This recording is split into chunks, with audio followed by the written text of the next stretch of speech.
Good evening dear students, मोहरा steno class. Students, मैं आज आपको एक छोटी सी कहानी सुनाता हूँ।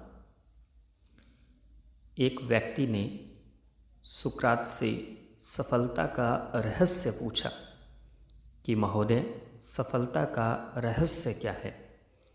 तब सुकरात ने उस व्यक्ति से कहा कि आप कल सुबह नदी किनारे मुझसे मिलें।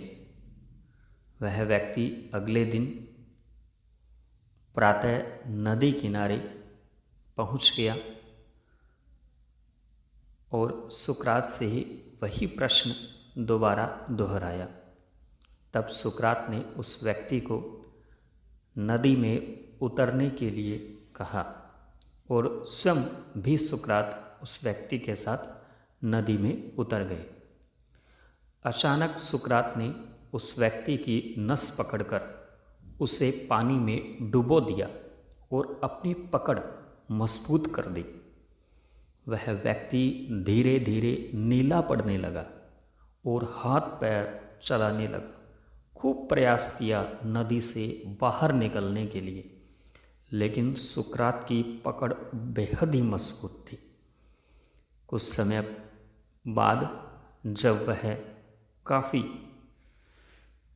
पानी में रह चुका था, फिर सुकरात ने उसे बाहर निकाला। 1 मिनट या 2 मिनट सांस लेने के उपरांत उस व्यक्ति ने सुकरात से कहा, महोदय, ये आपने क्या किया। तब उस व्यक्ति को सुकरात ने कहा, देखिए, जब आप पानी में थे, आपने सबसे अधिक किस चीज़ की इच्छा की। तब उस व्यक्ति ने यही कहा कि मैं पानी से बाहर निकलने की इच्छा कर रहा था। कैसे मैं पानी से बाहर निकलूं और सांस ले सकूं, जीवन को बचा सकूं। और मेरी उस समय पानी से बाहर निकलने की ही प्रबल इच्छा थी। तभी सुकरात ने कहा, बस यही है सफलता का राज। आपने उस समय कितनी इच्छा शक्ति से उस चीज को चाहा, उसी इच्छा शक्ति से अपनी मंजिल को चाहिए और उसके लिए प्रयास कीजिए। सफलता खुद ब खुद आपके कदम चूमेगी। इसलिए दोस्तों, इस छोटी सी कहानी में यही संदेश है कि हम कितनी इच्छा शक्ति से किसी चीज़ को चाहते हैं और उसके लिए प्रयास करते हैं। चलो शुरू करते हैं आज की डिक्टेशन। शुरू। जीवन में कई क्षेत्र ऐसे होते हैं जहां और कुछ भले ही न मिले, अनुभव जरूर मिलता है। इसे पाने के लिए यदि गहराई तक भी जाना पड़े तो जाइए। जिंदगी अच्छे से जिएं, उसकी हर घटना को अनुभव के रूप में लें। जब भरत चित्रकूट में राम जी को लेने गए थे तो राजा जनक भी पहुँचे। उनसे कहा गया था, आप राम और भरत को समझाएं।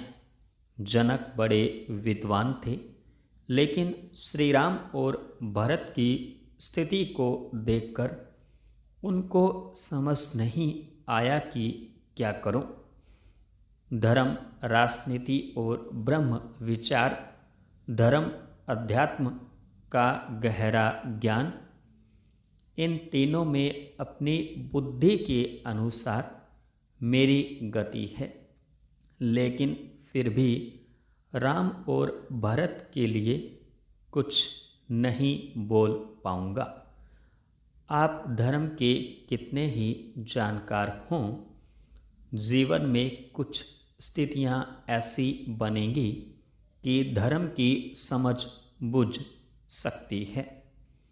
कितने ही बड़े राजनीतिज्ञ हों, एक दिन यह समझ में आएगा, राजनीति में प्रधानसी को बेपर्दा करने में सालों लग जाते हैं।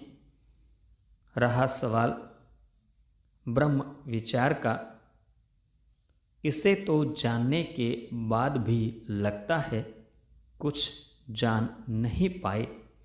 जनक की इस बात से हम भी समझें, जीवन में कुछ व्यक्ति, कुछ घटनाएं ऐसी होती हैं जिन्हें आसानी से समझ नहीं पाएंगे। इसलिए जीवन आराम से जिएं, हर पल का उपयोग करें। चेंज एक सिख संत आत्महत्या करता है। 21 दिन बाद भी आंदोलन में शरीक होने वाले, ठंड और अन्य तकलीफ़ों के बावजूद लगातार बढ़ रहे हैं। उनमें बुजुर्ग, महिलाएं व बच्चे भी हैं। मकसद एक ही है, तीनों कानून वापस हों। ऐसे में हर कार्यक्रम में इसे खालिस्तानी, आतंकवादी, नक्सलवादी या विपक्षी कुचक्र बताए जाने से लगता है कि सरकार ने समस्या निदान का एक ही चश्मा पिछले 70 साल से लगा रखा है। इस तरह से सरकार शायद यह समझ रही है कि इसे भी जन विमर्श में कलंकित कर और अपने किसान नेताओं से बातचीत का ड्रामा कर आंदोलनकारियों का मनोबल तोड़ देगी। वह भूल रही है कि ये प्रकृति के संघात से खेलने और उसी से आजीविका चलाने वाले वे किसान हैं जो शारीरिक, मानसिक ही नहीं, आर्थिक रूप से भी मजबूत हैं। विनम्र सामूहिक प्रयासों की आदत उन्हें अरदास से मिली है और सामूहिक शौर्य इनका इतिहास रहा है। बहरहाल सरकार इनको तमाम उपनाम देकर अपनी पालनकर्ता की भूमिका भूल शत्रु भाव का मुजाहरा कर रही है। इस पर एक वृद्ध आंदोलनकारी का मरना या आत्महत्या अच्छे संकेत नहीं है। इससे आंदोलन का स्वरूप बदल सकता है। अगर सरकार ने समर्थ और न झुकने वाली राजशक्ति के भाव में आईबी व नॉर्थ ब्लॉक के अफसरों की टेक्स्ट बुक सलाह पर कहीं गलती से भी बल प्रयोग किया तो सरकार को राजनीतिक व देश को आर्थिक क्षति उठाना पड़ सकती है। प्रोफेसर शुम्पीटर ने उत्क्रमणवाद के सिद्धांत में कहा था कि पूरी दुनिया में हर नया विकास पुराने और अक्षम के रचनात्मक ध्वंस से ही होता है। अगर एमएसपी पर खरीद मान ली है तो इसे कानूनी संपूर्ण विराम।